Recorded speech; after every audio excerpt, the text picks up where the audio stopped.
Hello, my name is Darren Taylor. I work for Racine County. I've been with Racine County for the past 4 years. I am a substance abuse counselor and I enjoy what I do. I'm here today to share with you my story about how I became a substance abuse counselor. And early in my childhood, we went from living in a very poor neighborhood to actually a middle class neighborhood. My mother married a man, Joseph Powell, and he was a supervisor at American Motors.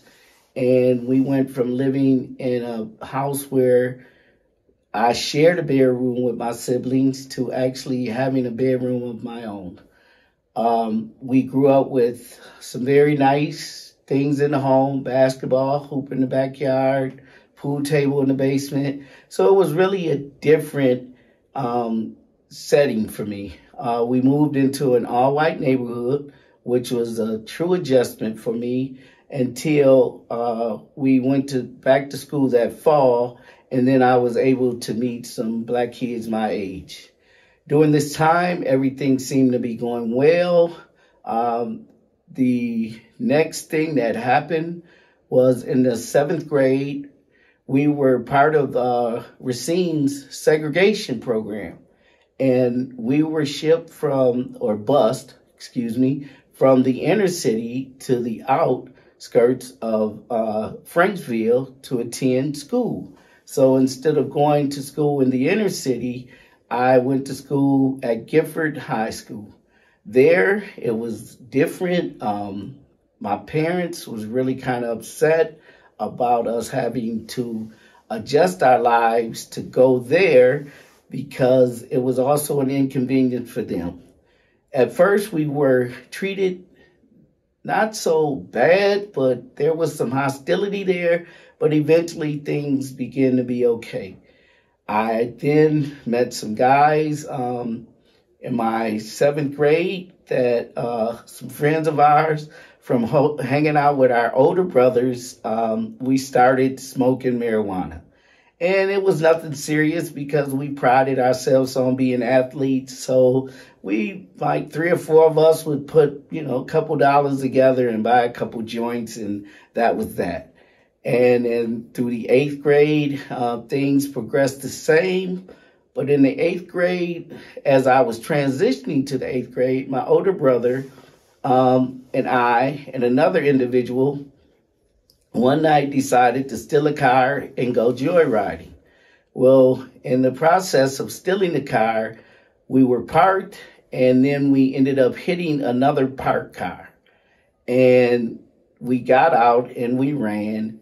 And subsequently, my brother was caught because some people in the neighborhood identified him as being one of the ones who ran from the car.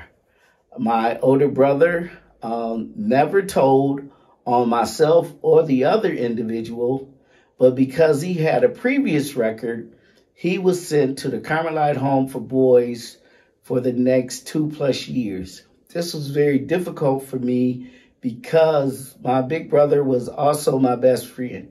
And everything, basketball, sports, a lot of what I had learned up to that point, he had taught me. So when he left, that put a void in my life, and I kind of started drifting with other people I shouldn't be with and things of that nature. But still, for the most part, I'm still getting good grades in school, doing what I need to do. In the 10th grade, my mother decided that she wanted us to experience a different type of education. So I found out my older brother would be returning home and my sophomore year, and it was just going to be his junior year, we attended St. Bonaventure High School. This was very upsetting to me because St. Bonaventure High School was a preparatory school, and they had guys from all over the country, and some lived there. And it was a place where they had, where you had to say father this and father that and nuns. And it was just a real big adjustment. So my marijuana consumption increased. In my sophomore year, I also found out that my parents were getting a divorce. So this also kind of affected me. And then in the November of my sophomore year, I found out that I had a young lady pregnant. So I had 2 weeks to prepare to become a father.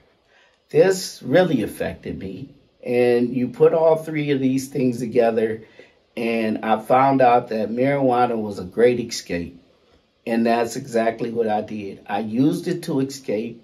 And then I also was so rebellious at Bonaventure that I purposely flunked out. So then they kicked me out of the school, and I was able to return to public schools with my friends my junior year. I did great. I made up all the credits that I had messed up at Bonaventure, even to the point my senior year at Case High School, I was only to attend school from 7:30 in the morning till 10:30 in the morning for the full year. Then my mother moved us to Milwaukee in my senior year. And because she was still working in Racine, it wasn't a big deal because each morning she would drop me off at school. Well, one morning I didn't go to school, and Case High called our old number, and my stepfather informed them that I no longer lived there. So then Case found out that I was crossing county lines to come to school there. So they told me I either had to move back to Racine or I could no longer attend Case High School. Because I had no one to live with in Racine, I had to transfer schools in my senior year to a school in Milwaukee called Rufus King. This was totally different because up until my sophomore year, I went to school with predominantly white. My junior year, predominantly white.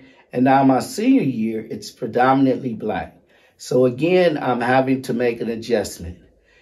During this time period that they were waiting for my transcripts, they did not believe that I was a senior, so they put me in junior classes. Once my transcripts did come, the principal told me because at the time that I switched, they could not transfer certain credits. So that was fine until with 6 weeks left in the school year, they came to me and told me that I was going to be a half a credit short of English, so I would have to graduate through summer school.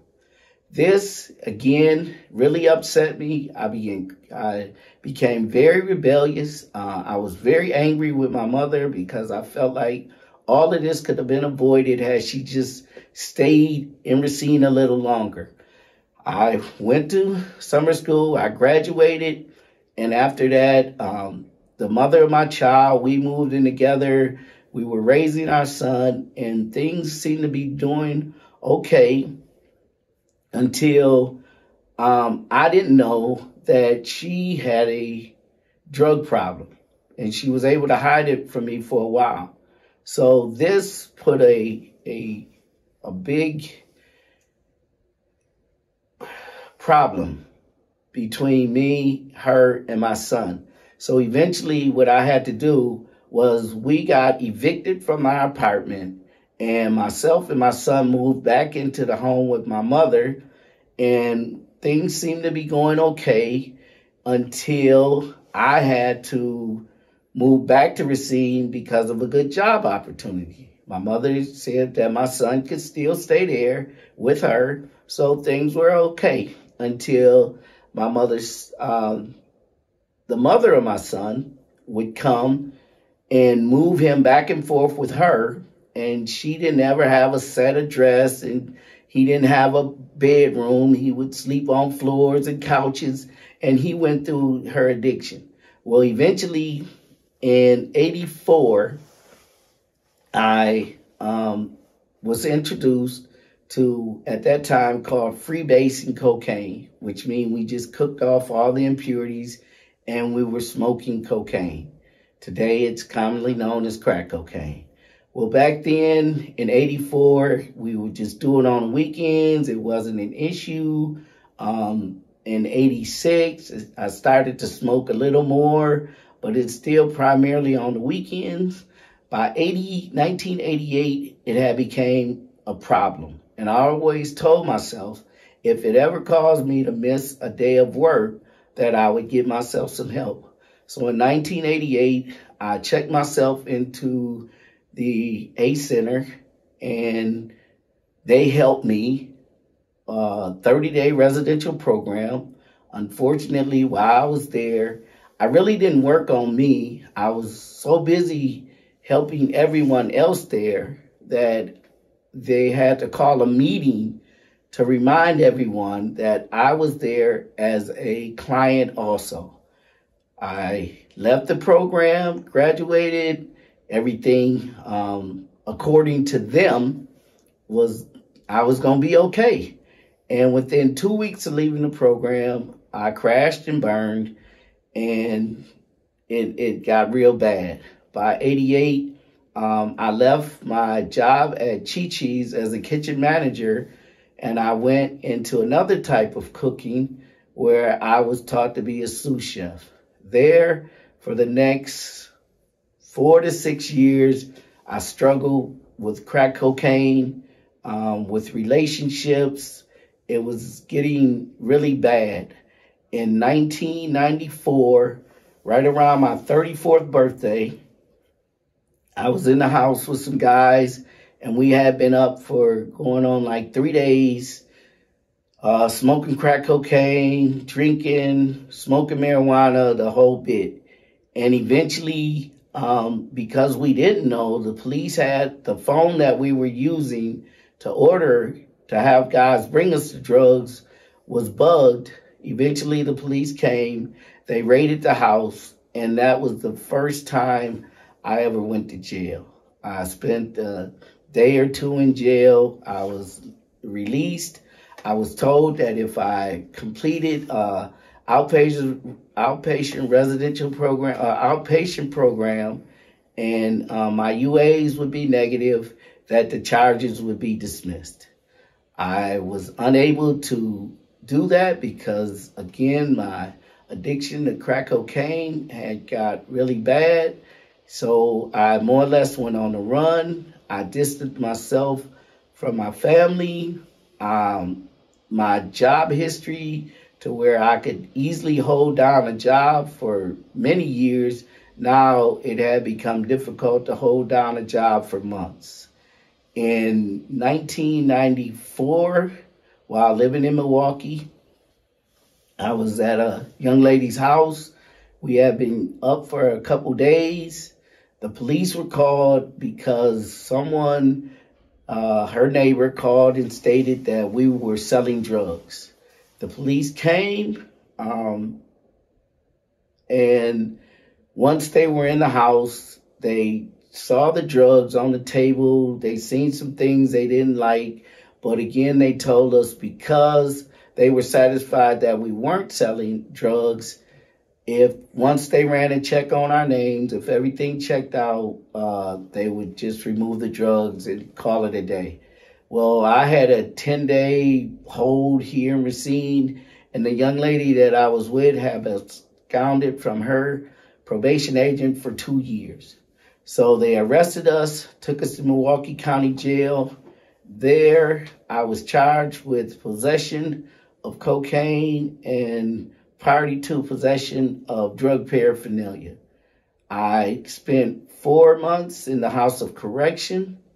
I was released out of the House of Correction, then brought to the Racine County Jail. I completed my 10 days there. During this time, I was abstinent from drugs and alcohol, and I had told myself when I was locked up that I wasn't going to use any more drugs. On the morning that I was released, it was early July, I caught a bus from Racine back to Milwaukee. By 10 o'clock, I was smoking a cigarette. By 11 o'clock, I was smoking some marijuana. And by 12 o'clock, I was smoking crack. This, again, went on for the next couple months. And on November 17th, I ran into some guys from Milwaukee who wanted to do some business in Racine. And because I had Racine ties, they asked if I wouldn't mind going with them. We came down.